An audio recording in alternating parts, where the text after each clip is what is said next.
mới vồ được cái chìa khóa trước, nhưng mà hóa ra là nó không phải là lấy chìa khóa mà nó lấy cái điện thoại. Tay mình giữ cổ của cái thằng ngồi sau và một tay ấy, mình biết lúc đấy mình phải làm gì là mình cố gắng với tay hết sức. Bây giờ thì phía bên cảnh sát họ sẽ đi cùng với bọn mình đến hiện trường. Khi mà mặt trời lặn xuống ấy, thì mọi người đừng vội đi về nhé. Mọi người ở lại đây thêm khoảng 10-15 phút thôi. Mọi người có thể gọi bữa sáng về phòng, hoặc là mọi người có thể xuống nhà ăn để ăn sáng. Có thể là họ sẽ không nghĩ đến những cái điều như thế, họ sẽ chỉ nghĩ là làm thế nào để mà tẩy trắng được cái điện thoại đấy thôi. Có lẽ đây sẽ là một trong những cái kỷ niệm rất đáng nhớ theo một cách nào đấy. Trong quá trình 8 năm làm nghề, ngày đầu tiên thì bọn mình đáp tới Bali vào lúc khoảng tầm 6 giờ chiều. Bọn mình check in vào phòng và tối hôm đó thì bọn mình loanh quanh ở trong resort này. Đấy, ngày thứ hai thì bọn mình có là ngày hôm qua đấy mọi người, thì bọn mình có thuê xe máy và bọn mình quyết định là dành một ngày thứ hai ở Bali là bọn mình sẽ đi xe máy lên trên Ubud. Ubud nó là một cái thành phố cách cái resort mà mình đang ở, và đi xe máy sẽ mất khoảng tầm hơn 1 tiếng. Ở đó thì nó có rất là nhiều những cái chùa chiền văn hóa, cũng như là có rất là nhiều những cái quán cà phê, nhà hàng, hay là có rất là nhiều những cái cửa hàng lưu niệm mà bọn mình muốn trải nghiệm một ngày, tại vì nó khá là xa và bọn mình muốn sử dụng xe máy để đi cho nó đỡ tắc đường ấy mọi người. Và mọi người biết gì không, là ngày hôm qua thì hai vợ chồng mình bị cướp. It's okay, it's okay. It's okay. You can detect the iPhone, right? Yes, yeah. Yeah. I lost my iPhone 15. Có một chuyện không may xảy ra, đấy là vợ chồng mình đang bị cướp cái iPhone này. Đây, và bây giờ bọn mình đang không tìm được cái iPhone mà quay footage. Và đang có người dân ở Indo, ở Bali, họ đang hỗ trợ mình gọi cảnh sát. Đây mình bây giờ mọi người đang lau và rửa cái vết thương trên mũi. Anh vào rửa chân đi. Ok.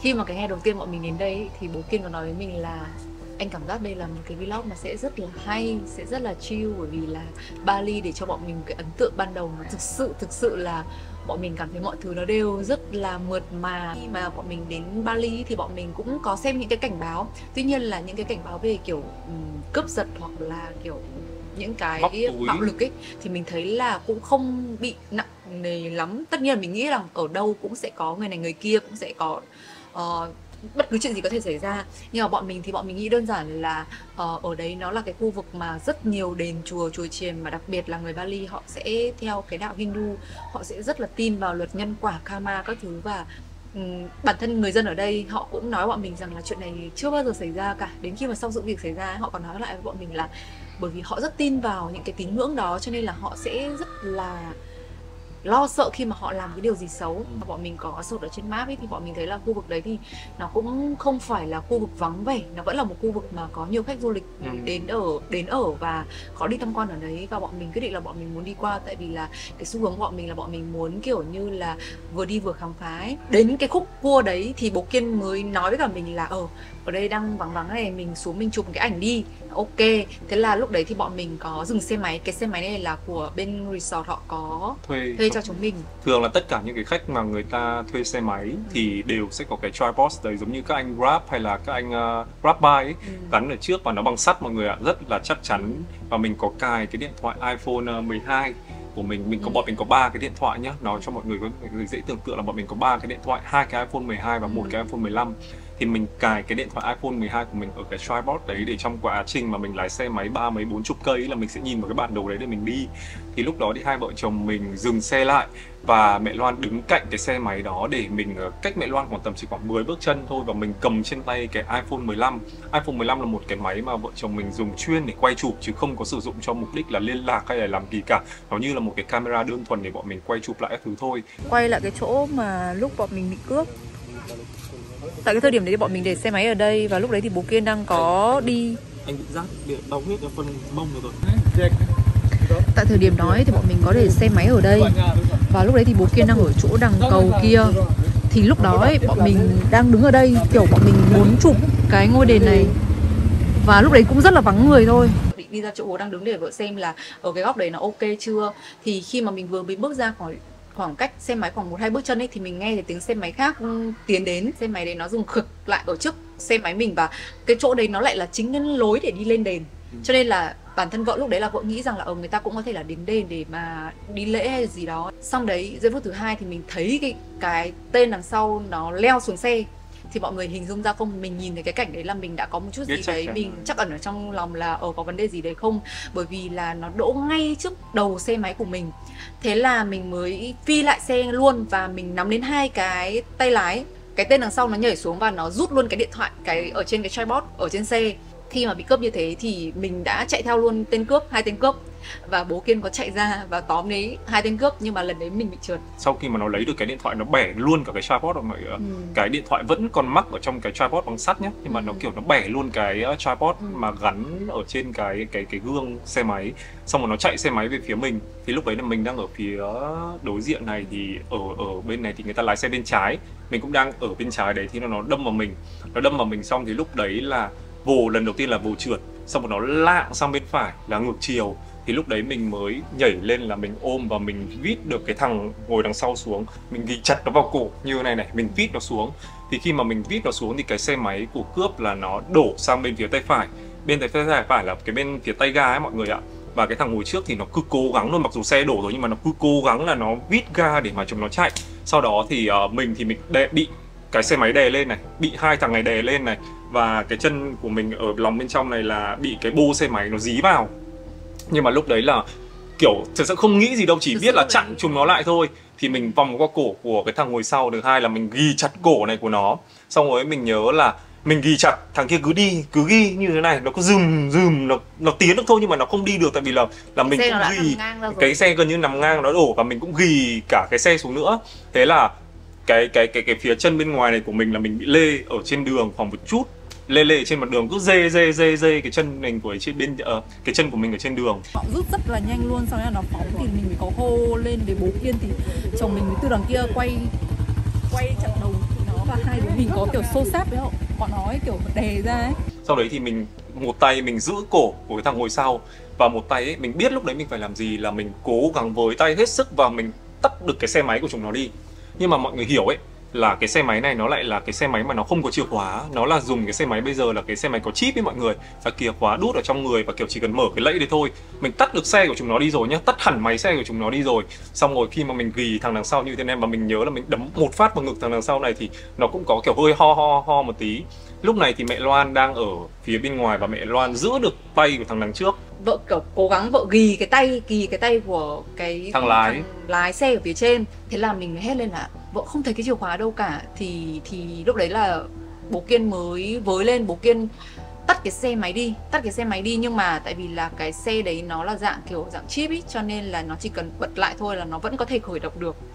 Thì khi mà mình ghi như vậy ấy, thì mình có quan sát ở cái phía hộc trên, và mình thấy rằng là bọn cướp này nó để cái điện thoại của chúng ở ngay trên cái hộp xe đấy. Cái xe đấy mình xem lại là xe gì nhá, mình cũng không chắc nữa, nó là một cái loại xe của Honda thì phải, mà cũng to và nó ở trước ở dưới cái phần ngồi phía trước nó có hai cái hộc mà để đồ ấy. Thì một thằng cướp, cái thằng nói chung là bọn mình nhìn thấy có một cái điện thoại ở đằng trước đấy, và mẹ Loan rút được cái điện thoại của cái thằng đấy ra.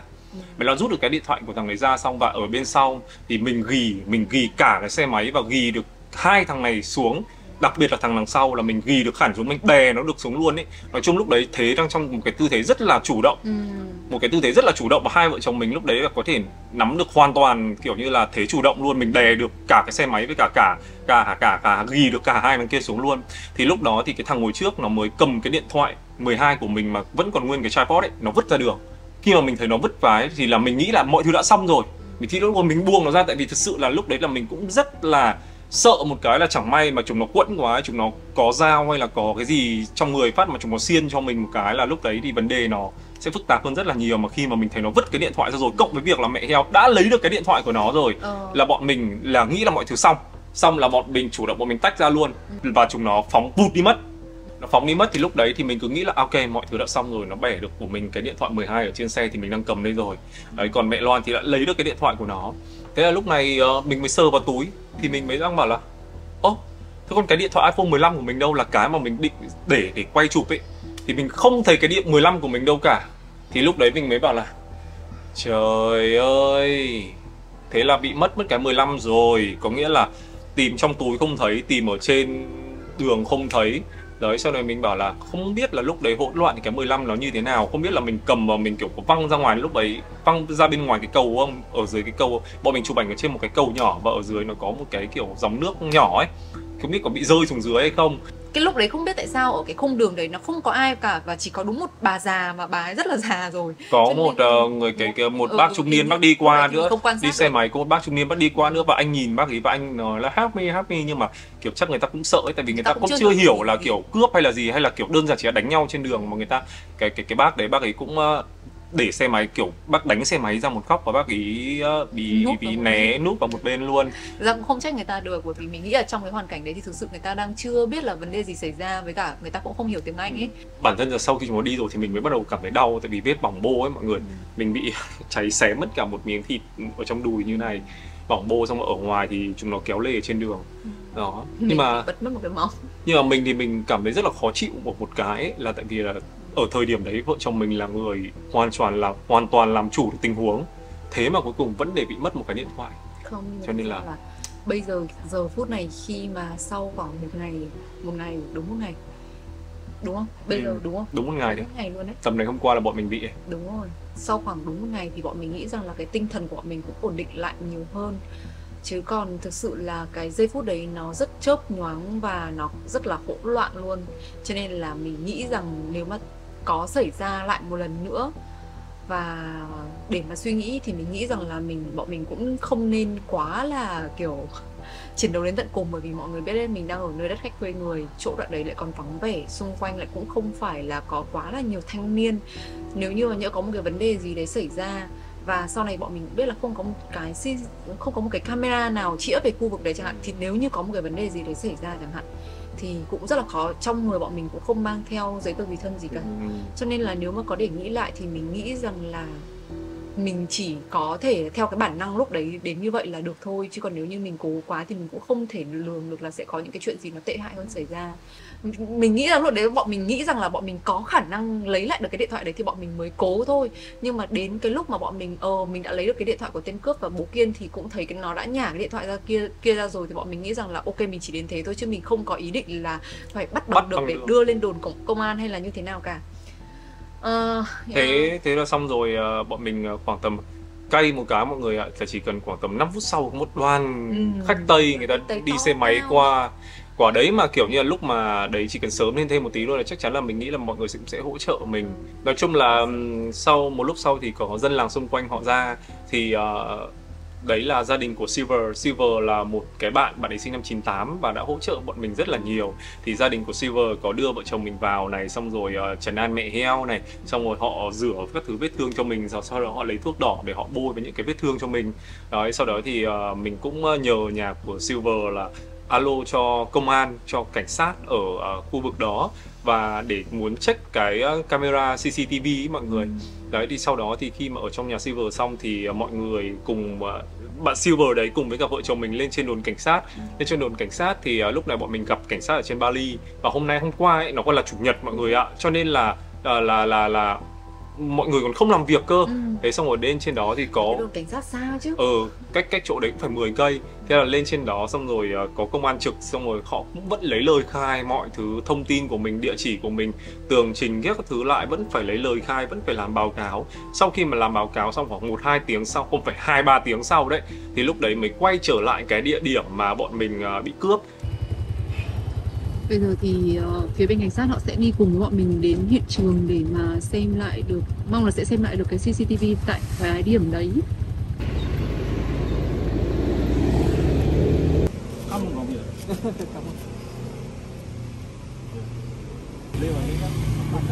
Hiện tại thì phía cảnh sát họ đang phối hợp với cả bên, mình nghĩ là bên cảnh sát giao thông, để mà sẽ xem được cái CCTV ở đây. Thì rất là tiếc là tại vì là ở đây có camera của nhà dân nhá, nhưng mà lại không có memory card, không làm sao để playback để xem lại được ấy mọi người. Cho nên là chỉ có xem được cái hiện trạng lúc đấy, camera xem được hiện trạng lúc đấy thôi, không có xem lại được. Thế cho nên là bọn mình cũng không có camera để mà bọn mình có thể xem là tình huống lúc đấy là cái iPhone 15 kia của bọn mình là thật sự bị bọn kia lấy hay là nó rơi ở đâu hay là như thế nào cả. Quyết định là bọn mình lên đồn cảnh sát và chờ cái sự phản hồi, bởi vì là bọn mình nghĩ rằng là bọn mình đã có trong tay cái điện thoại của tên cướp rồi. Cái việc mà để mà tìm ra danh tính thì nó không có khó khăn gì, hoặc là mở điện thoại đấy thì cũng không có khó khăn gì cả. Và khi mà bọn mình có tự mò cái điện thoại đấy ở đồn cảnh sát ấy, thì bọn mình có biết được cái tên, maybe có thể là cái tên của tên cướp ngồi đầu đấy là Tommy, và mình thấy là trong đấy thì nó là các cái chữ của Indo, cho nên là mình nghĩ rằng đây vẫn là người Indo chứ không phải là người từ nước khác đến hay như thế nào cả. Lúc đấy họ có hỏi mình rất là nhiều câu, ví dụ như là có nhìn thấy biển số xe không, xe máy loại gì, rồi là có nhìn thấy mặt không, nhưng mà thực sự là mọi người hình dung không, lúc đấy mình chỉ có chăm Tập trung để mà giữ hai cái thằng có kia. hai cái chi tiết bọn mình nhớ nhất. Thứ nhất đấy là cái xe máy đấy nó màu đen, và cái thứ hai đấy là hai full đen, hai đường full đen, và bên này thật ra là họ đội mũ bảo hiểm là họ mũ bảo hiểm lớn, mọi người chùm hết cả tai đấy các thứ, và chúng nó đeo khẩu trang, cho nên là mình cũng nhưng mà bọn mình nhận ra được là hai tên này khá là trẻ, mình nghĩ khá trẻ, tại vì thật ra là với sức của mình thì mình hoàn toàn có thể cân được hai, nhưng mà ở thời điểm đấy là mình còn bị cả cái xe máy, cái bô xe máy lúc đấy thực sự là cái bô xe máy nó đè lên chân, thế là cái chân bên này này, cái chân phải của mình là cái chân bị thương nhiều nhất, là cả cái bô xe máy nó đè lên, không mặt trong thì bị bô xe máy đè lên, mặt ngoài thì mài dưới đường, cho nên là lúc đấy là mình bị kẹt mất một chân rồi, cho nên là mình chỉ làm hết sức bình sinh là mình dùng cái tay và mình ghì chặt cổ nó vào và mình đấm nó thôi. Buổi sáng ngày hôm nay thì bọn mình vừa mới quay trở lại chỗ hiện trường đấy, và bọn mình có nhờ anh của Silver để mà đu dây xuống bên dưới là xem là có bị rơi cái điện thoại xuống bên dưới hay không. Nhưng mà cũng rất là tiếc là tại vì là hôm nay thì có tìm nhưng mà anh của Silver đều bảo là không thấy, và mình cũng có cảm ơn họ một chút. Thật ra là hôm qua mà không có gia đình của Silver thì thực sự là bọn mình không biết phải làm gì luôn. Nên sáng hôm nay thì bọn mình cũng có mua một ít hoa quả này, họ còn cho mình mượn dép nữa, tại vì dép của mình lúc ấy bị đứt thì mình có mua dép và trả họ cái đôi dép của họ và mua thêm cho họ một đôi dép mới này. Xong rồi anh của Silver xuống giúp thì bọn mình cũng có một chút gọi là tiền để cảm ơn. Cũng rất là ái ngại, nhưng mà thực ra là người dân ở đấy họ cũng khá là nhiệt tình, họ nói rằng họ sẽ hỗ trợ của mình để có thể tìm ra được tên cướp. Và khi mà thấy bọn mình cũng khá là loay hoay không biết là bọn mình sẽ phải làm gì tiếp theo ấy, thì họ cũng bảo bọn mình là trước mắt là hãy bình tĩnh đã và yên tâm là mọi người sẽ hỗ trợ hết. Là mọi người cũng ở trong một cái trạng thái là ồ, tại sao cái điều này có thể xảy ra được ở cái khu vực này. Thế nên là chính bọn mình thì cũng cảm thấy rất là bất ngờ, và họ cũng bất ngờ nhiều hơn. Thế nên là lúc đấy thì họ sẽ kiểu cảm thấy là mà khi mà họ biết rằng đây là lần đầu tiên bọn mình đến Bali, rồi là bọn mình kiểu đang có một cái kỳ nghỉ rất là tuyệt vời trước đấy ở Bali mà lại gặp ra cái tình huống này, thì họ kiểu cảm thấy là họ cứ rối rít họ xin lỗi mình, là xin lỗi kiểu đã để lại ấn tượng xấu cho các bạn ấy như thế kia. Thì cái điều đấy nó cũng khiến cho bọn mình cảm thấy rằng là mặc dù là ở đâu cũng có người này người kia, nhưng mà bọn mình tin rằng là Bali vẫn là một nơi mà họ vẫn rất là thân thiện, nhiệt tình với các khách du lịch, và không thể tránh được có người này người kia được. Đó, thì bây giờ tổng hợp lại là bây giờ bọn mình ngồi đây và bọn mình chờ, và cảnh sát họ cũng nói là thôi bọn mình cứ về khách sạn đi, người ta sẽ unlock cái điện thoại của cái thằng kia, sau đó thì người ta sẽ tìm thông tin nọ kia các thứ, rồi người ta sẽ báo lại với mình. Nhưng mà bọn mình ở đây thì khoảng tầm 1 tuần, cho nên họ bảo là họ sẽ cố gắng giải quyết nhanh nhất có thể. Cũng xin lỗi mọi người rất là nhiều, tại vì thực sự là như mẹ Heo có chia sẻ lúc đầu ấy, là mình cực kỳ kiểu tâm đắc với từ lúc mà bắt đầu đi chuyến đi này, mình quay các thứ mình rất là tâm đắc luôn, và kiểu muốn gửi tới mọi người những cái thông tin nó gọi là hay nhất, tuyệt vời nhất, để có một cái clip tuyệt vời nhất cho mọi người. Nhưng mà bây giờ tất cả footage ở trong cái máy điện thoại đấy mình đã mất rồi, cho nên là mất của cho nên là cũng động viên nhau, bọn mình cũng động viên nhau là thôi của đi thay người, chỉ là hai đứa mình cũng không bị một cái vấn đề tổn thương gì quá là lớn đến sức khỏe hay là tính mạng gì cả, của đi thay người không sao. Nhưng mà thực sự là mọi người hiểu đấy, nó không những là một cái là sao nhỉ, nó là một cái thiết bị giúp cho mình làm việc. Cái thứ hai là ở trong này thì có lưu giữ rất là nhiều những cái footage của gia đình mình, cũng như là những cái footage mà bọn mình kiểu rất tâm đắc, bởi vì bọn mình làm công việc này, đối với bọn mình mỗi một cái footage thì nó gần như là rất là đáng giá. Chắc mọi người cũng sẽ thắc mắc là tại sao bọn mình không kiểu bật chế độ tìm iPhone, đúng không? Tại vì bọn mình giải thích thêm một chút xíu, đấy là cái điện thoại đấy bọn mình chỉ sử dụng để quay chụp, cho nên là khi mà bọn mình đến Bali thì bọn mình không có mua eSIM cho cái điện thoại đấy. Đấy là cái thứ nhất. Cái thứ hai đấy là khi bọn mình đi quay cả ngày thì cái điện thoại đấy nó sẽ rất là nhanh chóng bị hết pin, cho nên là bọn mình kiểu để chế độ máy bay để mà cho nó đỡ bị hao pin nhiều nhất. Và cái điện thoại đấy cũng có mật khẩu luôn, cho nên là khi mà nó đã bị tắc thì nó sẽ không thể nào mà có thể tìm được cái định vị là một. Cái thứ hai là nếu như cái tên cướp họ có bật lên thì họ cũng không thể nào mà họ mở unlock được, kết nối mạng được.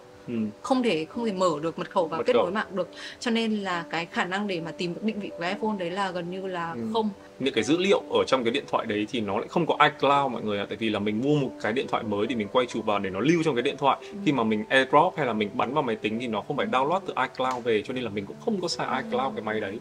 Thế cơ, cho nên là nó rất là nhiều những cái vấn đề nó là như thế. Cho nên là bây giờ thực sự là hai vợ chồng mình cũng chỉ biết chờ đợi thông tin từ phía cảnh sát ở Bali thôi, và hy vọng rằng là họ sẽ giúp mình. Đợt này thì bọn mình tới Bali theo lời mời của Resort Ramajana. Thì các bạn đã mời mình cách đây gần 1 năm rồi, nhưng mà lúc đấy thì bọn mình chưa có cơ hội hay là chưa sắp xếp được để đến Bali. Và đợt này bọn mình muốn đây sẽ là chuyến đi kiểu chốt hạ dành cho mùa hè ấy, mọi người. Phòng thì một chút nữa thì mình sẽ room tour để cho mọi người xem. Lẽ ra mình đã room tour từ ngày đầu tiên. Ngày đầu tiên khi mà đến đây ấy, mọi người còn chuẩn bị kiểu cả con thiên nga này, bồn hoa hồng này, giường trải đầy cánh hoa hồng rất là đẹp, rồi bánh trái hoa quả mọi thứ nữa để cảm ơn. Kiểu cảm giác như lúc đấy mình mà bọn mình như kiểu đang đi tuần trăng mật ấy. Honeymoon.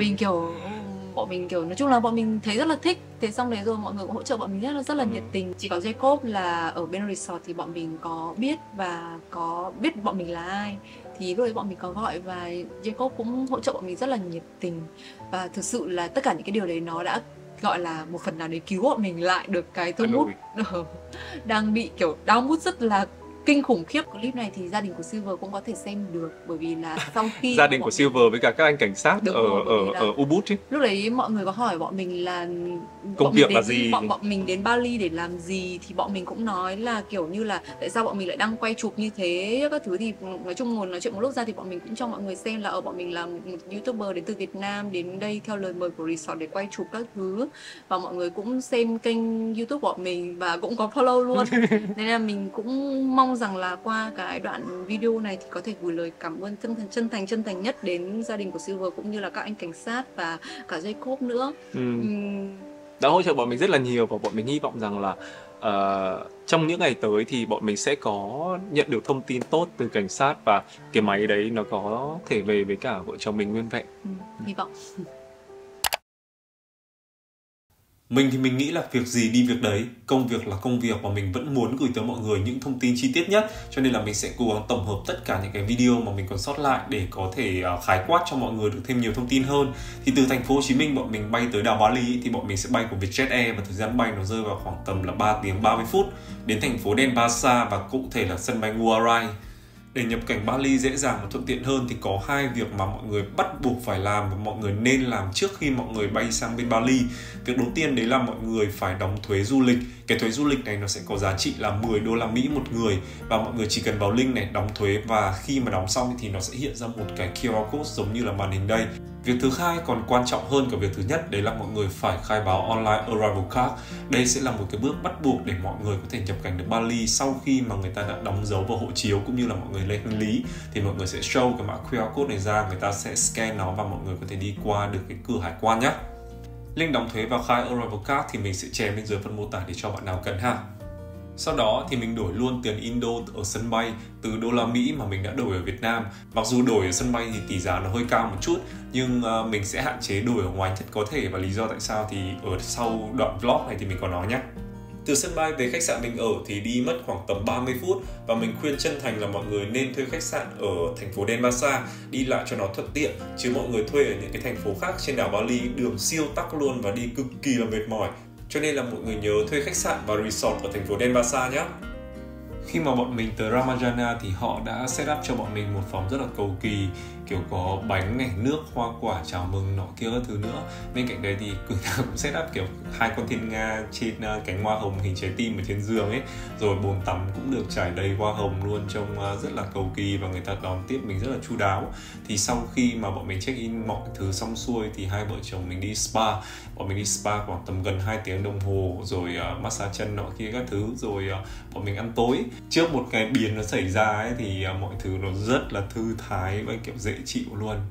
Sáng ngày hôm sau thì bọn mình thuê xe máy để đi lên trên Ubud.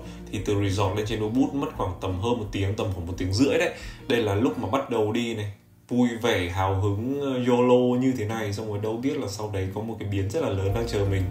Sau đó thì bọn mình có đi một cái chợ chủ nhật có tên là La Brisar. Cái chợ này thì sẽ mở vào chủ nhật hàng tuần, thì nó như kiểu một cái flea market mọi người. Mọi người có thể đến đây mua những cái đồ lưu niệm, ăn những cái món ăn địa phương. Sau đó thì chúng mình tiếp tục lái xe để lên trên trung tâm Ubud. Thì bọn mình có ngồi một cái quán cà phê có tên là Carlos Bali. Bọn mình chọn quán này tại vì là khu vực ngồi bên ngoài thì nó cạnh một cái cánh rừng có một cái mảng xanh sâu thẳm, trông rất là thích. Sau cái bữa trưa này thì bọn mình đi loanh quanh ở trong Ubud và cái sự việc cướp nó xảy ra đấy mọi người ạ. Đó, như vậy là tóm tắt ra khoảng gần 1 ngày rưỡi bọn mình ở đảo Bali nó là như vậy. Tất cả những cái thứ cần thì nó đã mất rồi, nhưng mà thôi, bỏ qua tất cả những cái điều không hay đó. Mong các bạn sẽ tiếp tục xem vlog này của chúng mình, tại vì chúng mình còn tận 3 ngày nữa ở Bali. Cùng xem hành trình của chúng mình như thế nào nhé.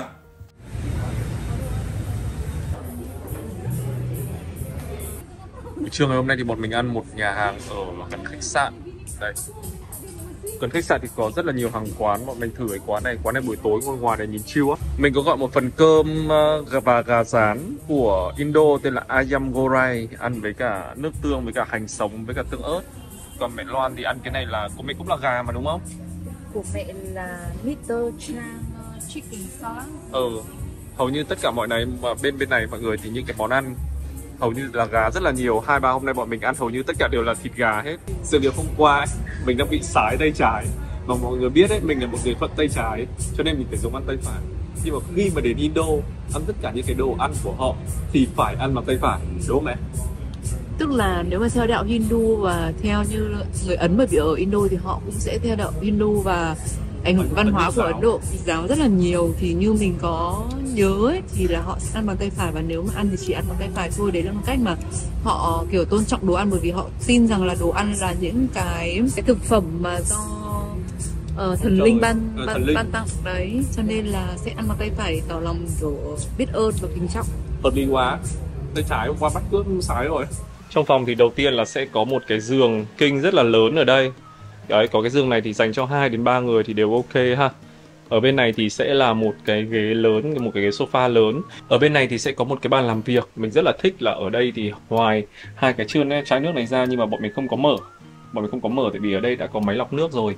Máy lọc nước ở đây thì có cả nóng, cả lạnh và cả nước bình thường để mà chúng ta sử dụng. Thì mọi người có thể dùng cốc ở đằng kia để chúng ta uống trực tiếp ở đây. Cái bếp này thì sẽ có bếp từ để nấu này, sẽ có máy pha cà phê, có lò vi sóng, đấy, cốc chén.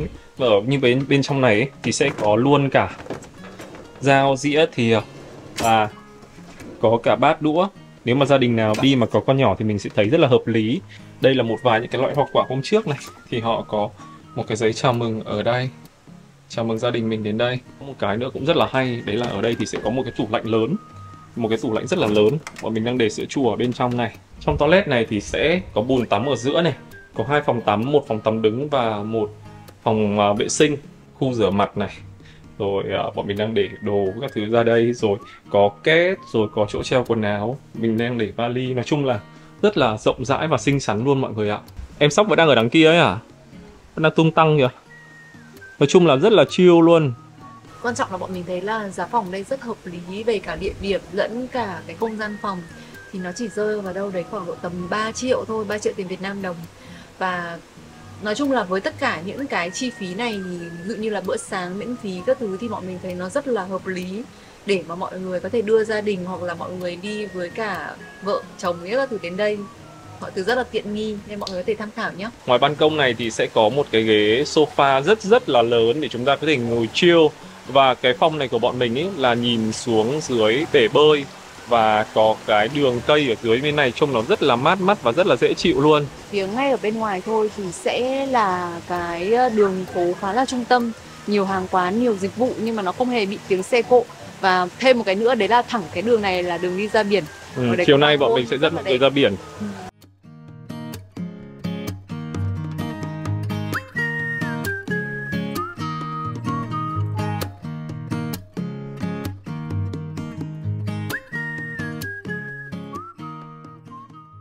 Bây giờ thì hai vợ chồng mình sẽ đi mua một vài đồ ở siêu thị tiện lợi. Sau đó thì bọn mình sẽ đi ra bãi biển Kuta. Mọi người có một cái đường rất dài, rất là tấp nập, nhiều quán ăn, xong rồi mọi người có thể thuê xe máy này. Rất là nhiều những cái dịch vụ các thứ ở đây. Ôi cái này ngon đấy. Vợ cũng hơi đói. Có đu đủ này, dưa hấu này. Có dưa. Cái hộp vuông ở trên đẹp hơn không? Thích hơn không? Nhưng mà nó chỉ có một loại thôi. Có dứa. Dứa không? Dứa nhá. Dứa đi. Có cái chai này rượu whisky với cả coca. Được đấy nhở? sẽ ăn hợp với cả cái bánh mì sandwich kia. Nhiều nước trông hay ha. Ăn sao cái đồ chua chua để tí nữa hợp với cả cái mình vừa mua ấy mẹ, cái sandwich bò vừa mua ấy. Thank you.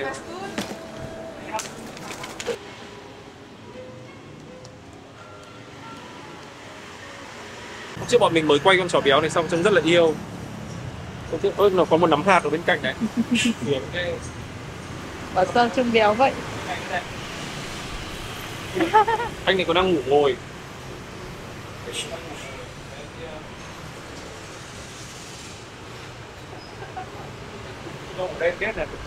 Ngay trước cửa của khách sạn bọn mình thì đi thẳng ra thì sẽ là bãi biển. Dọc bờ biển này thì mọi người có thể mua một vài những cái đồ bơi hay là kiểu quần áo nọ kia, hoặc là những cái đồ hiệu, nhưng mà chắc chắn đây là đồ fake rồi. Tầm khoảng 5:30 thì cái hoàng hôn nó sẽ rất là đẹp. Lúc này là bầu cái mặt trời nó như cái lòng đỏ trứng ấy.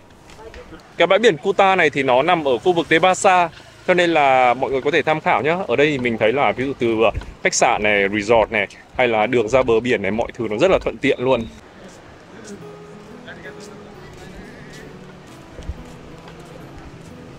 Đây mọi người ơi, Pantai Kuta. Sóng biển ở đây thì rất là lớn, cho nên là mọi người có thể sao nhỉ? Mọi người có thể chơi bộ môn lướt sóng ở đây.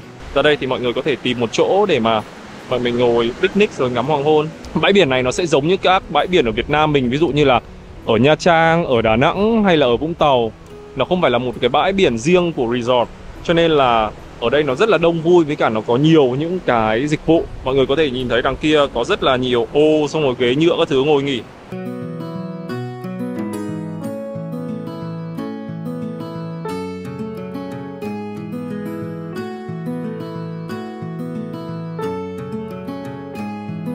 Rất là tâm đắc chiếc bát này, cho nên là mẹ Loan mua hoa quả để đổ vào. Quá là háo để xíu trong bát này. Yeah. Ngoài ra thì bọn mình có cả dứa, ngon quá. Mọi người có thể nhìn thấy là mặt trời bắt đầu xuống rồi, thì bầu trời sẽ đổ dần sang màu vàng. Tiếng sóng biển rì rào. Biển ở đây sóng to lắm. Ngay đằng xa kia thì là sân bay. Có một điều mà bọn mình đã chia sẻ, đấy là thời tiết ở Bali mọi người phải công nhận có một điều là mọi người cảm giác nhìn thì sẽ nó rất là nắng, nhưng mà ngược lại thì nó rất mát mọi người ạ. Cái nhiệt độ trong ngày ấy, nó dao động từ 18 đến 25, 26 độ thôi. Ban ngày mặc dù rất là nắng nhưng mà có gió siêu nhiều luôn. Và khi mà mọi người đứng vào bóng râm hoặc là mọi người đi xe máy thì nhiều khi mọi người sẽ cảm thấy mát lạnh. Ngon nha, thịt ngon nha.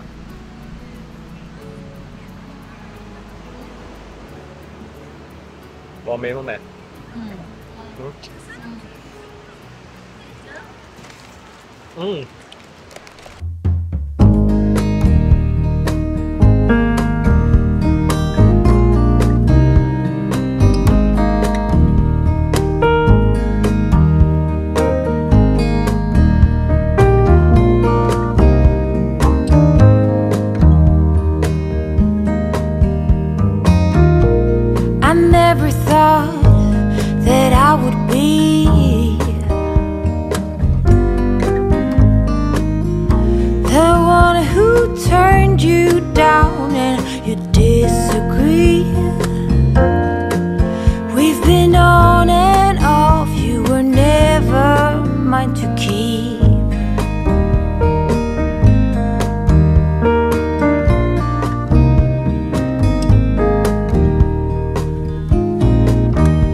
Bây giờ thì bọn mình sẽ về resort để ăn tối với cả Jacob.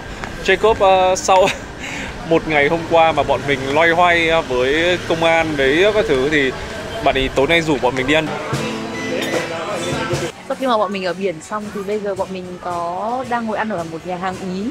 Và đây cũng là một trong những cái mà mọi người nên thử khi mà mọi người ở nhà hàng Ý này. Thì họ sẽ nấu cái pasta này ở trong cái phô mai luôn. Bố thể ra bố quay. Ok, đây họ sẽ làm nóng cái pasta này lên. Sau đó thì sẽ cạo một cái lớp cheese này, xong rồi sẽ chế biến ngay tại bàn cho chúng ta.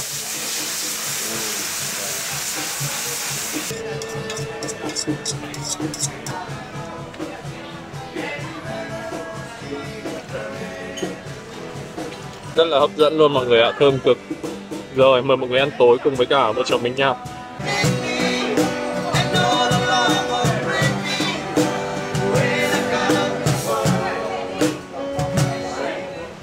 Ramayana Suites and Resort của bọn mình thì nó rất là gần những cái phố như này.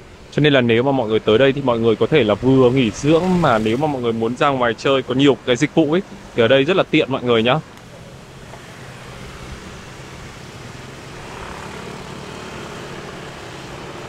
Bữa tối ngày hôm qua khi mà vợ chồng mình ngồi nói chuyện với cả Jacob ấy, thì Jacob có nói là Ramayana thì đã được xây dựng cách đây 55 năm rồi mọi người ạ.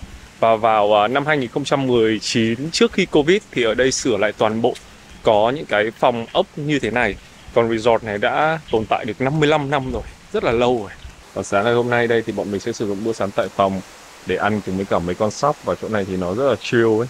Bữa sáng ngày hôm nay của chúng mình có là burger này, ăn với cả thịt nguội này, trứng này, rồi thịt xông khói, xúc xích này, đậu này, các loại bánh ăn kèm này, và có hoa quả và sữa chua yến mạch để tráng miệng.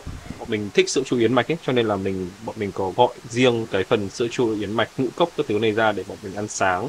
Ở bên này thì sẽ có latte chắc chắn rồi, mình quá mê cà phê, nước dưa hấu và nước dưa leo để detox. Với bữa sáng ấy thì mọi người có thể ăn sáng tại phòng, hoặc là mọi người có thể đi ra cái nhà hàng để ăn sáng buffet. Cái hôm đầu tiên ý bọn mình đến thì bọn mình ăn sáng ở đấy thì bọn mình thấy có khá là nhiều món, từ món Ấn, món Âu, món Á cũng khá là nhiều, có nhiều sự lựa chọn cho mọi người. Còn cái ăn sáng tại phòng này thì bọn mình thấy cũng rất là thích, tại vì là ở đây có bọn sóc ấy, xong rồi nhìn ở dưới này thì là mọi người đi bơi buổi sáng ở dưới bể bơi, nhìn khá là chill và không khí ở đây cực kỳ dễ chịu. Ở đây là một gia đình có khoảng 7 em. Ôi trời. Cha mẹ này. 7 em. Các em.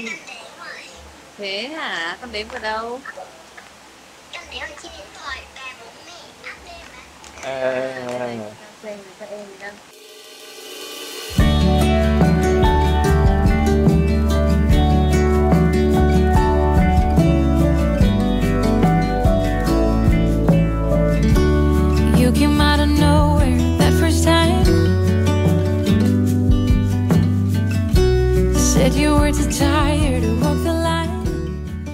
Bây giờ thì bọn mình sẽ đi ăn trưa. Bọn mình sẽ ngồi ở đây để ngay gần cạnh cái vườn bên này. Ở nhà hàng này thì hôm trước bọn mình đã có một bữa tối khá là thú vị. Bọn mình được ăn một cái set gọi là Hoàng gia. Rất là thú vị, người ta đánh cồng đánh chiêng. Nhưng mà rất là tiếc tất cả những cái footage đấy thì bọn mình đã để ở trong cái máy mà bị mất, đang bị thất lạc đấy rồi, cho nên là không có cho mọi người coi được. Khi mà mang đồ ăn vào thì người ta sẽ đánh cồng đánh chiêng, tại vì là ngày xưa đấy là bữa ăn cho vua ở Bali. Thì khi mà mang vào cho vua thì sẽ có nhạc cụ đánh cồng chiêng nữa từ. Vợ nghĩ là cái này nó sẽ giống như là kiểu bánh đa ấy. Bánh đa nhưng mà nó rất là giòn. Giống như bánh đa ấy. Nhưng mà thay vì là nướng thì nó sẽ được chiên. Anh thích cái sốt trắng này nhất. Hôm đầu tiên mình ăn cái này rồi, mình thích cái sốt trắng. Hai cái này thì nó hơi cay. Đấy, mình thích cái sốt trắng này. Ăn nó béo béo thơm thơm, nhiều mùi tỏi nữa. Kiểu như là đậu phộng với cả tỏi ấy.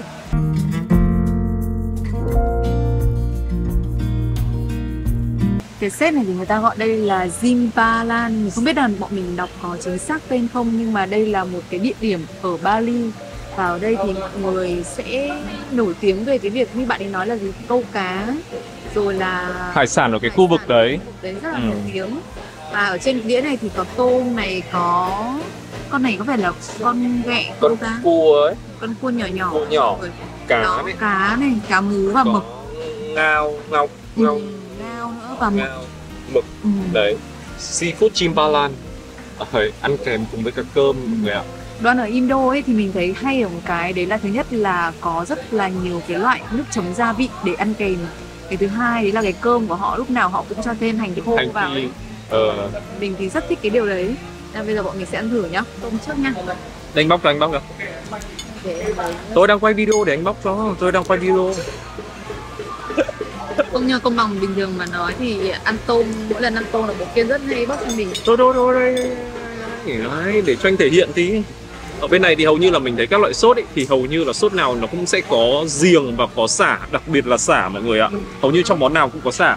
Đồ Indo thì bọn mình thấy rằng là nó sẽ khác đồ Thái với cả đồ Việt Nam mình. Đồ Việt Nam mình là ví dụ như ở miền Bắc là thiên về mặn, miền Nam là thiên về ngọt. Còn Thái thì thiên về chua và cay. Còn ở đây thì nó sẽ thiên rất nhiều về cay và mặn. Tất cả những cái loại hải sản này thì đều được nướng BBQ và cùng với cả một loại sốt, nó chỉ khác cái hải sản thôi. Thế đây là gì nhỉ? Tất cả đây cùng một loại sốt, đây là hành phi đấy mẹ. Ồ, hành phi. Ăn với hải sản. Anh cảm giác đây là cá chim nhá. Đó là cá chim, nhưng mà được lóc ngang á. Anh không muốn lật, tại vì mình đang đi xa không muốn lật cá, nhưng mà đây là cá chim ấy. Hình như là bọn mình chưa có nói với mọi người chuyến này bọn mình đến Bali thì ngoài đến theo lời mời của resort này thì bọn mình còn có một cái sự kiện nữa của bên Sony và nó sẽ diễn ra ở tại một khách sạn khác và bọn mình sẽ cũng quay lại cho mọi người theo dạng là một ngày bọn mình đi làm việc ở Bali như thế nào. Và mình nghĩ rằng này cũng sẽ là một cái clip khá là thú vị, tại vì ở đấy thì bọn mình sẽ còn gặp rất là nhiều những cái bạn KOL khác đến từ cả Việt Nam lẫn cả ở trên thế giới. 10 nước Đông Nam Á. 10 nước ở Đông Nam Á, cho nên là bọn mình nghĩ cũng sẽ có nhiều cái hay ho để quay lại cho mọi người coi. Sau khi ăn xong thì người ta sẽ cho mình một cái bát nước, trong này có một miếng chanh nhỏ để mà rửa cho nó hết mùi. Rửa mấy cái đầu ngón tay. Trông phải lấy cái chanh ấy dùng sát lên tay ấy. Anh sát lên vết thương chân không? Được. Anh sát lên vết thương ở chân nhé. Đau em đấy. Bây giờ thì hai vợ chồng mình sẽ đi mua cà phê, sau đó thì đi ra biển ngắm hoàng hôn. Nhưng mà có vẻ hôm nay trời hơi nhiều mây mọi người ạ. Ở gần resort thì có một cái đường này.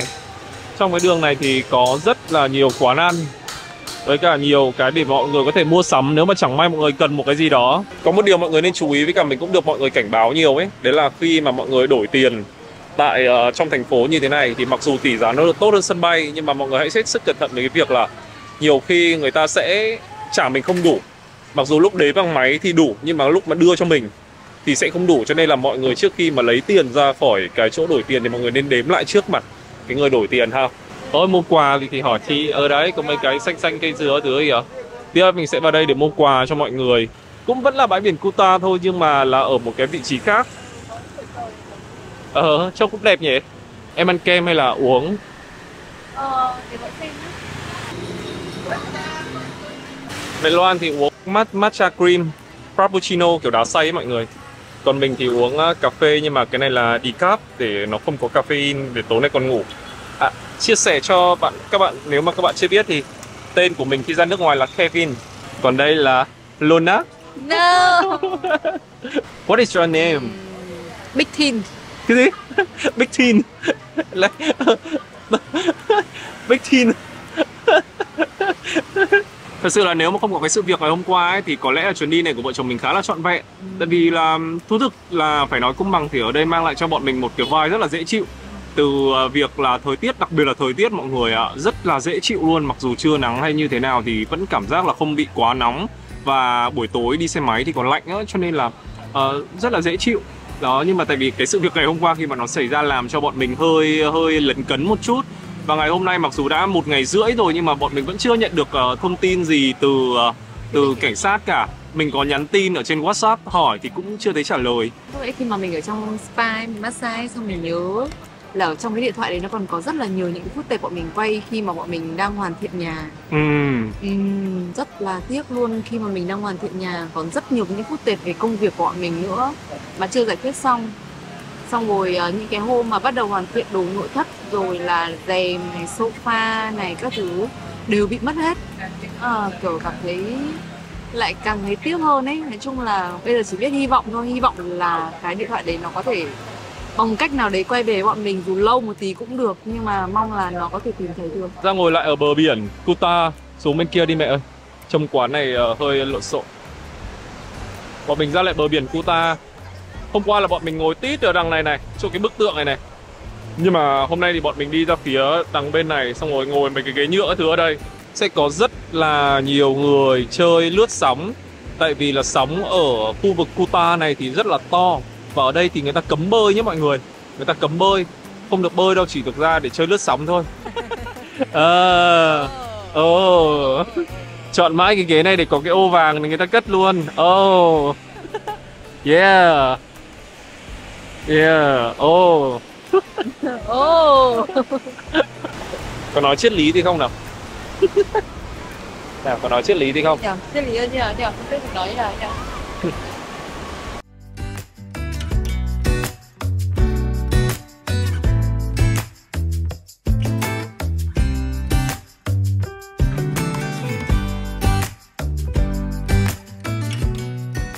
Đang quay, đang quay. Là đang quay à? Thế sao không chụp? Thật là quê. Ôi.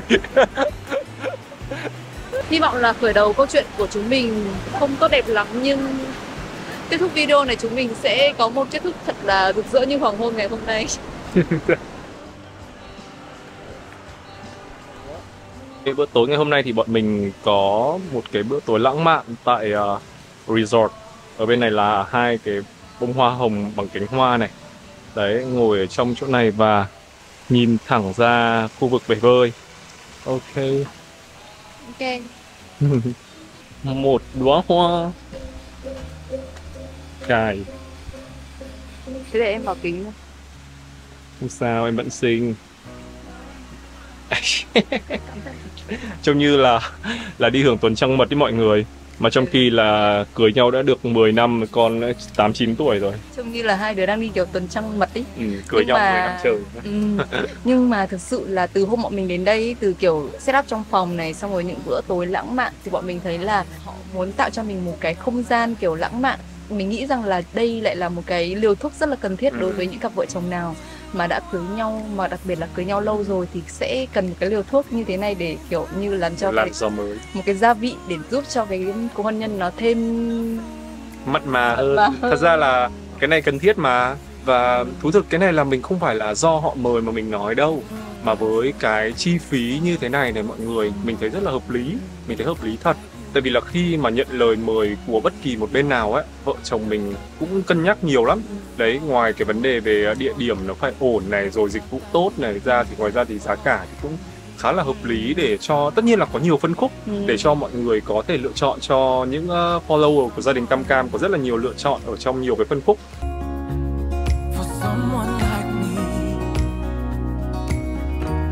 Món chính thì hai vợ chồng mình sẽ có steak ăn cùng với cả khoai tây nghiền này, các loại rau củ nướng và sốt béarnaise. Còn ở đây thì là súp nấm truffle. Đó. Xin mời mọi người. Here at the bottom, I hope that you finally see I'm not good enough. And even in my wildest dreams, I didn't think that we could be together. Am I living in a fan? Bây giờ vợ chồng mình sẽ đi sang bên đường để đi mua cho bố mẹ với cả cho bạn bè mọi người, cho Cam một ít quà từ Bali để mang về. Sẽ có những cái đồ lưu niệm ở đây. Cũng được đấy. Phục sinh anh ấy mua nhỏ nhỏ thấy nhã nhặn đấy thôi. Kỷ niệm á. Bali đây.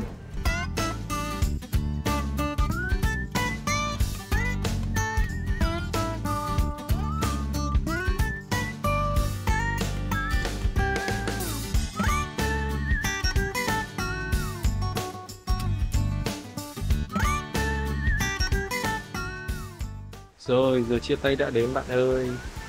Tạm biệt các em sóc.